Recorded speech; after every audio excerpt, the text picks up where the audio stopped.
Bacaan Injil Matius 16:13-23, Kamis 4 Agustus 2022. Shalom, Bapak, Ibu, dan saudara-saudari terkasih dalam Yesus Kristus. Marilah kita mendengarkan dan merenungkan sejenak firman Allah.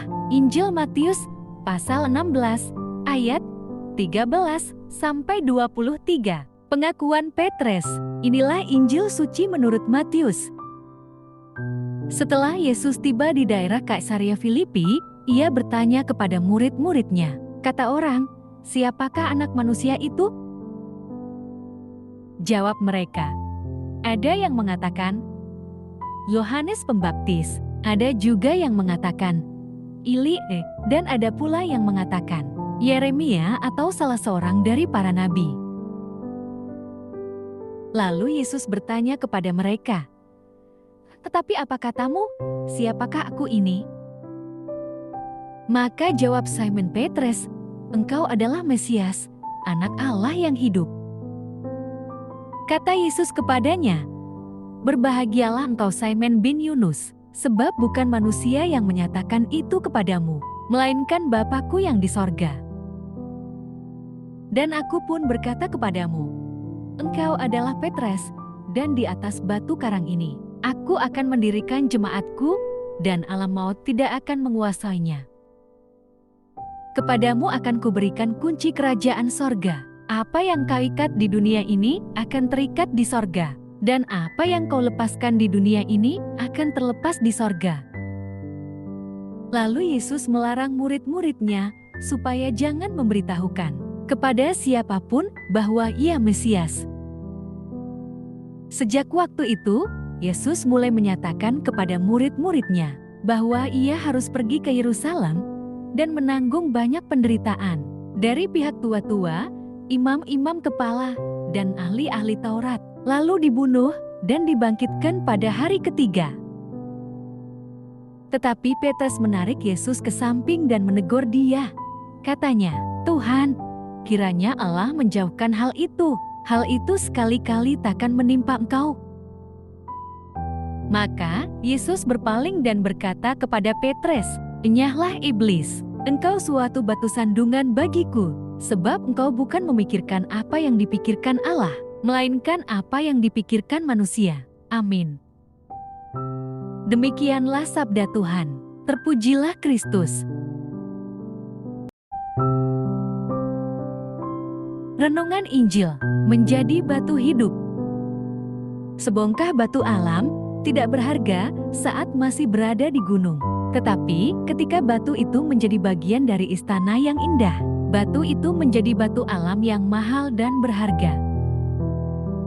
Bagian ini menutup serangkaian narasi yang menunjukkan pentingnya pengenalan akan Yesus Sang Mesias, Anak Allah yang hidup. Pengakuan Petrus akan kemesiasan Yesus menjadi sebuah pengakuan yang sangat penting. Ketika murid yang lain hanya melihat Yesus seperti seorang nabi, Petrus melihatnya lebih dari itu. Dan Yesus menguatkan pengakuan Petrus dengan mengatakan bahwa pengakuan itu bukan datang dari diri Petrus sendiri, melainkan datang dari Allah. Jadi, Allah memakai Petrus untuk menyatakan kepada dunia bahwa Yesus adalah Anak Allah. Sejak hari itu, Petrus menjadi batu hidup, batu karang yang di atasnya akan diletakkan dasar bangunan Bait Allah yang hidup atau gereja. Yesus memberikan kunci kerajaan surga kepada Petrus yang sudah mengakui Yesus, Sang Anak Allah yang hidup. Apa yang membuat kita berbahagia? Perikop ini mengajar kita bahwa kebahagiaan sejati adalah mengenal Yesus di dalam anugerah Allah, dan pengenalan ini membawa kita menjadi bagian dari Bait Allah yang hidup. Bapak, Ibu, dan saudara-saudari terkasih dalam Kristus, setiap orang yang mengakui Yesus Anak Allah yang hidup menjadi bagian dari bangunan Bait Allah atau gereja yang hidup. Manusia yang berdosa adalah seperti batu-batu yang tidak berharga di alam. Oleh anugerah Allah, ketika kita menjadi orang percaya dan mengikut Yesus, maka kita dijadikan bagian dari bait Allah yang kudus dan mulia. Inilah kebahagiaan kita yang sejati. Besarnya anugerah Allah yang menerima kita menjadi bagian dari gerejanya, kiranya mendorong kita untuk terus memuji Tuhan melalui hidup yang berkenan kepadanya. Jadilah batu-batu hidup yang tersusun rapi dan cemerlang memancarkan keindahan Kristus. Amin. Marilah berdoa. Allah Bapa, sumber pengharapan, Engkau telah mengikat perjanjian dengan semua orang melalui Yesus yang terurapi. Semoga kami selalu berpegang teguh pada Dia dan berkembang menjadi umat yang patuh setia.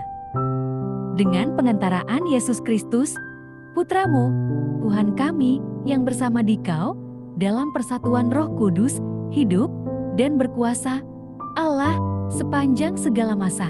Dalam nama Bapa, Putra, dan Roh Kudus. Amin.